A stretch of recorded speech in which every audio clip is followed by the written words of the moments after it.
like a Hellcat. Hello friends, welcome back to my channel Julene, and for today I am going to share with you how to make quick bechamel macarona. If we're always hurrying because everything now is open here in Dubai, so we have to do our lunch quick, and it's still more safe to cook and eat in our home than in restaurants during this time of pandemic. So friends, I'm going to share with you how to do it. Homemade quick macarona bechamels. Ayan. Let's start. These are our ingredients. I boiled water.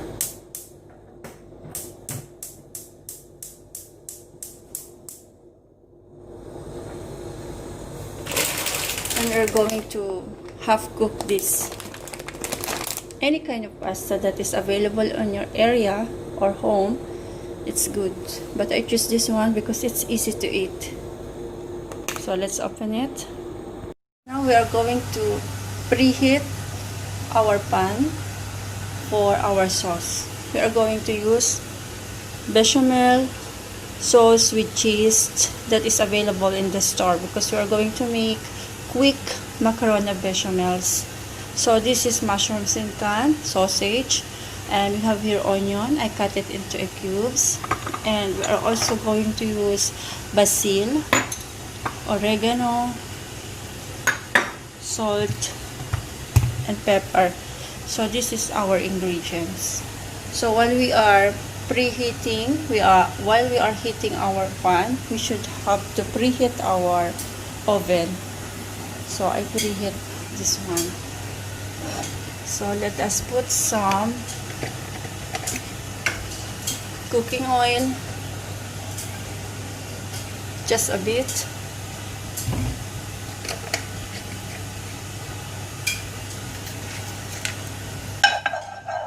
and onion,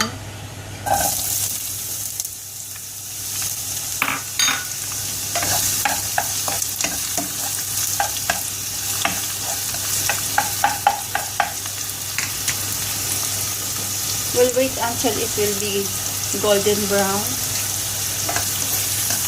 Ang bango niya. I love the smell of the onion. See? Then, let us put our mushrooms.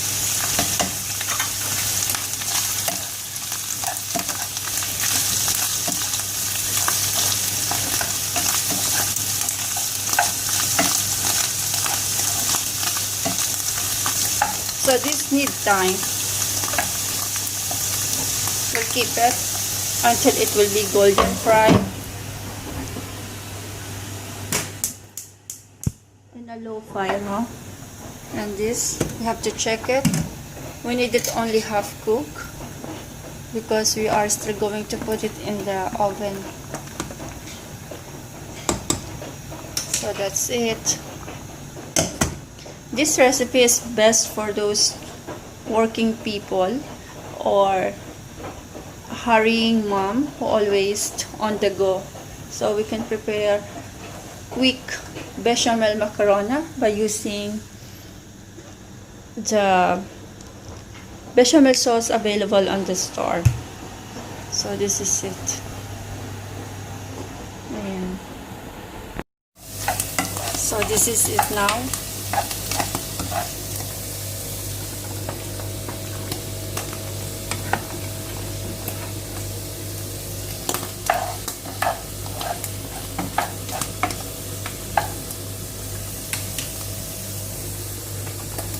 Let us taste this one. We need this pasta only half cooked.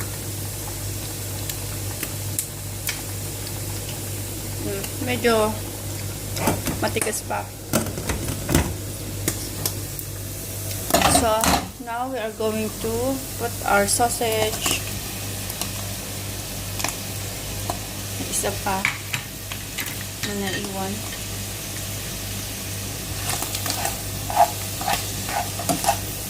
See?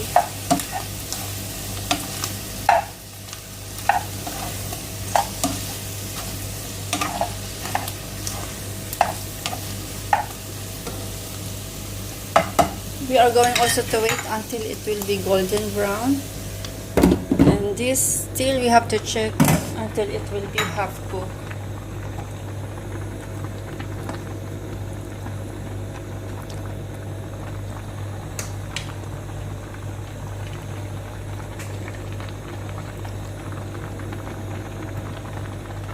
So in medium fire.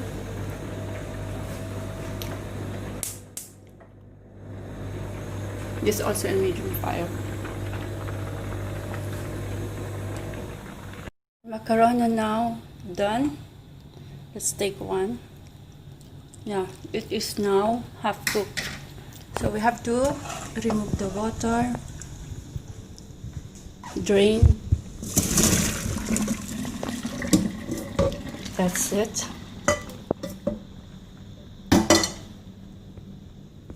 Some people wash it with water, but me, I don't like to wash it because I just want to keep it hot. So this is now our sauce.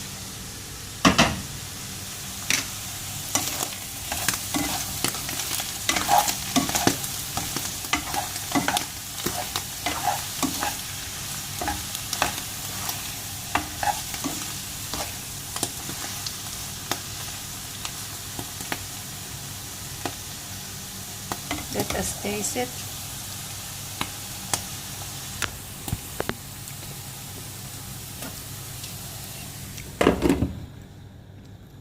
This need time. Need more time. To add chicken stock, we need 2 pieces. Okay.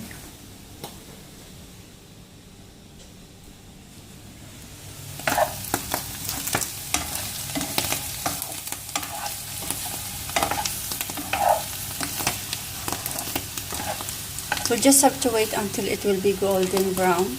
Our sausage, mushrooms, and the onions. See, look at now the color. See.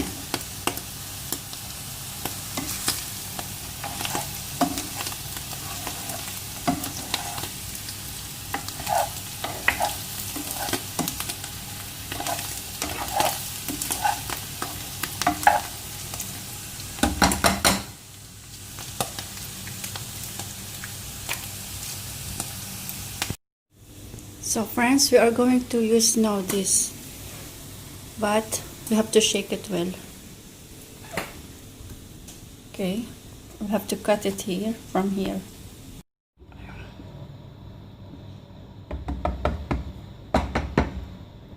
We have to pour it here.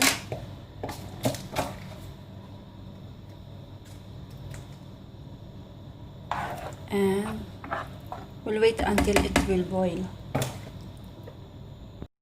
This is now our macarona. Wait.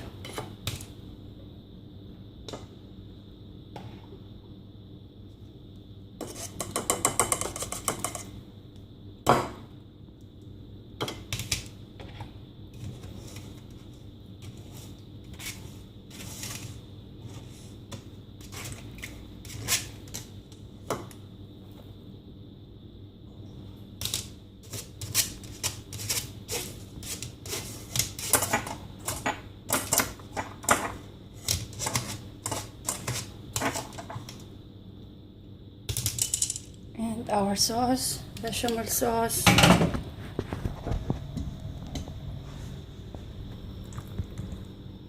Look at that.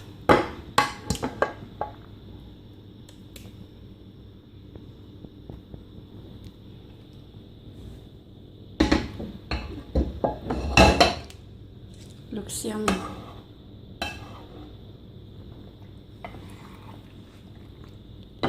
We can add this basil,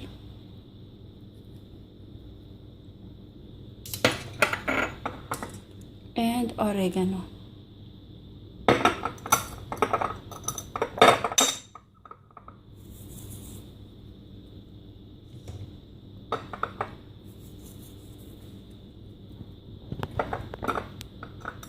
Ang bango. It smells so delicious. delicious. Mix it. Ayan.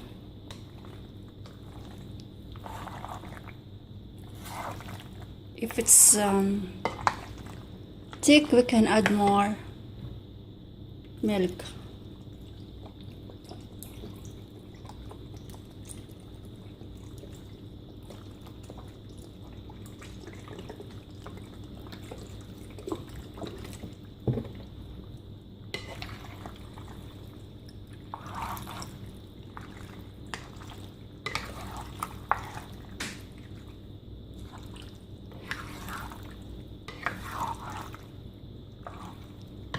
See?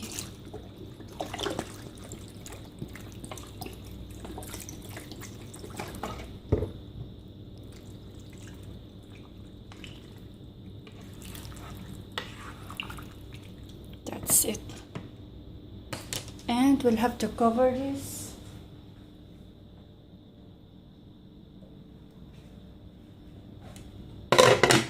And put it here for 15 minutes. So let's do it.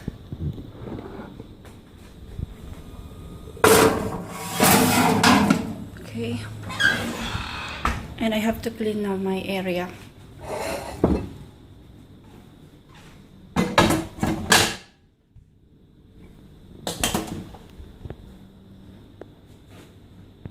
So ayun friends, may macarona pa yung buhok ko. Wala. Mainit kasi doon, kaya dito tayo mag-shoutout. Ayun, may nagpa-shoutout po sa akin. So ngayon ko pa lang po masya-shoutout kasi nitong mga nakaraang linggo, nasa labas po kasi kami lagi. Kay sis anal cart number 2. Ito po siya. Kita ba? Ayan. Anal cart number 2. 23 subscribers pa lang po siya. Ayan, pwede po natin siyang i-friendship para dumami po ang kanyang bananas. Shoutout sa iyo, Sisi. Pasensya ka na, late na ako mag-shoutout. Kasi ngayon lang ako nagka-time tapos mamaya aalis ulit. So, may isa pa na nagpa-shoutout dito. Ayun, inatinan ko yung LS niya, niyaya ko na na isa kong friend, si Sis Pato Suspini, kay kapatid na mahirap kasi basahin ang pangalan na Kiko Supporter. MKS Kiko Supporter. Ayan, shoutout sa iyo kapatid. Sana namoni ka na, hindi ko pa nabibisita yung channel mo eh. Mamaya, silipin ko. Shoutout sa iyo ha. Pasensya na po sa inyong dalawa na nagpa-shoutout. Ngayon lang po ako nagka-time. Ngayon lang ako nakapag-vlog ng maayos ulit. Kasi nabisi na po uli kami dito. Bukas na lahat. Ayan, so back to normal na. Kaya lang, medyo may mga adjustment. Wearing mask, social distancing, cooking at home pa rin. So, yun ay, it takes a time. Dagdag yun sa aming mga trabaho, sa aming lifestyle dito. Ayan. So, yung iba kong friendship, next time ko po ay siya shoutout. Maybe mag-vlog ako only for shoutout. Ayan. So, inuna ko po yung dalawa kasi talaga nag-comment po sila. Ayan. Shoutout po sa inyong dalawa. At maraming salamat po sa lahat ng inyong support. So, ayan, tingnan na natin ang ating macarona. Doon ako nagbasa kasi mainit sa kusina. Hindi ko makita yung... Ayan na. Titingnan na ba natin yan? Hindi pa yata. So, syempre, titikman natin yan. Yung pinaka last part ng aking cooking show ay yung titikman natin yung niluluto natin. Tikman ko na kaya. Bako, walang ng kasi. Tikman na natin. So, ayan mga friends. Pakukuluin lang natin yung milk. Pero titikman ko na to. Hindi na ako makapaghintay. Tikman na natin. Tikim lang naman. Mamaya kakain ulit. Pagluto na.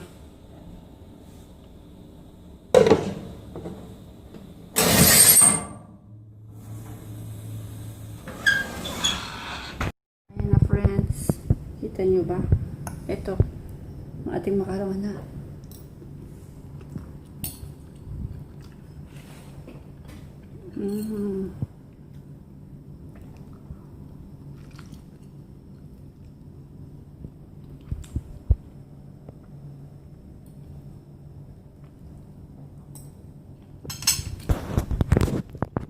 Ayan friends, tikman na po natin.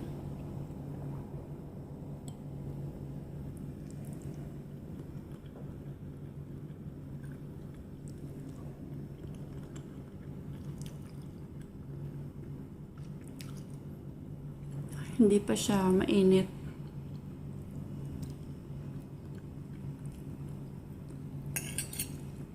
Kasi yung nilagay natin na gatas, malamig. Galing sa ref, kaya lumamig yung macarona. Tsaka yung bechamel niya, hindi kasing sarap ng bechamel na ginagawa ko. Hindi siya malapot eh, malabnaw.